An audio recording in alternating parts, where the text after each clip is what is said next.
আজকে আমি চিংড়ি মাছ ভাপা করব, ওই জন্য চিংড়ি মাছগুলোকে আমি ভালো করে কেটে ধুয়ে নিয়েছি।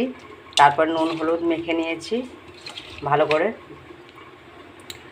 এইদিকে আমি একটা পেস্ট বানিয়ে নিয়েছি, সাদা সর্ষে, কালো সর্ষে, পোস্ত, 2 কোয়া রসুন, কাঁচা লঙ্কা, একটু হলুদ গুঁড়ো, একটু গুঁড়ো লঙ্কা, নুন দিয়ে চিনি সব কিছু দিয়ে সমস্ত ভালো করে একটা পেস্ট বানিয়ে নিয়েছি। আমি একটা টিফিন বক্সের মধ্যে নিয়ে নিয়েছি ঢেলে। আমি নুনটা একটু বেশি দিয়েছি, কেন দিয়েছি পরে বলছি। আমি এবার দিয়ে দিলাম চিংড়ি মাছ,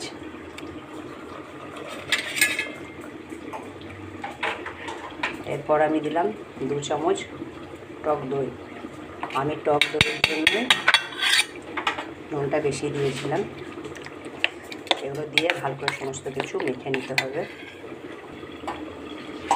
এবার আমি অল্প একটু জল দিয়ে দিলাম, সর্ষের তেল দিলাম। সর্ষের তেলটা একটু বেশি লাগবে, আর সর্ষের তেল দিতেই হবে। তো দেখো আমি ভালো করে এগুলো সব কিছু দিয়ে মেখে নিচ্ছি। চিংড়ি মাছ ভাপা করব। আর তোমাদের যদি আমার এই রেসিপিটা ভালো লাগে তো অবশ্যই একটা লাইক কমেন্ট শেয়ার দিয়ে পাশে থাকবে।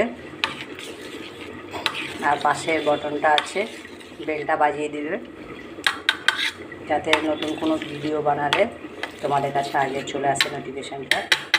তো আমি এখানে ভালো করে মেখে দিলাম। উপর দিয়ে 4টা কাঁচা লঙ্কা দিয়ে দিলাম, দেখতে ভালো লাগবে বলে। কাঁচা লঙ্কার একটা সেন্ট আছে, সেন্টটা আসবে। এবার আমি উপর দিয়ে ভালো করে ঢাকা দিয়ে দিলাম। ঢাকাটা কিন্তু নিতে হবে টাইট, টিফিন বক্স নিতে হবে যাতে ভাপটা না বেরিয়ে যায়।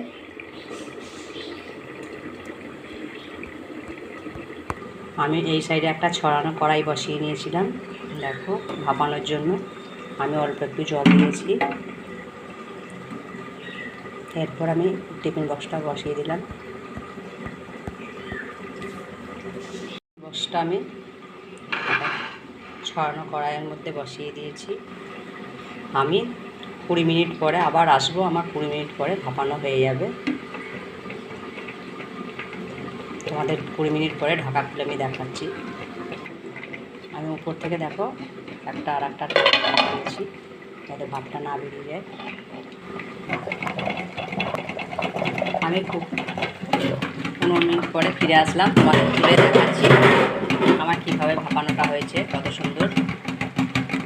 আমার চিংড়ি ভাপাটা হয়ে গেছে, আমি তোমাদের ঢাকা খুলে দেখাচ্ছি। দেখো কত সুন্দর হয়েছে, তোমাদের দেখাচ্ছি কত সুন্দর সিদ্ধ হয়েছে। কালারটাও কত সুন্দর হয়েছে, দেখতে কত সুন্দর হয়েছে। তো আমার এই রেসিপিটা তোমাদের যদি চিংড়ি মাছ ভাপাটা ভালো লেগে থাকে তো অবশ্যই একটা লাইক কমেন্ট শেয়ার করে আমার পাশে থাকবে।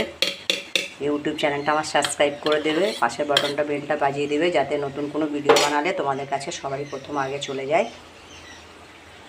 তো আশা করি তোমাদের ভালো লেগেছে। তো অবশ্যই লাইক কমেন্ট দিয়ে পাশে থাকবে। বাই, সবাই ভালো থেকো।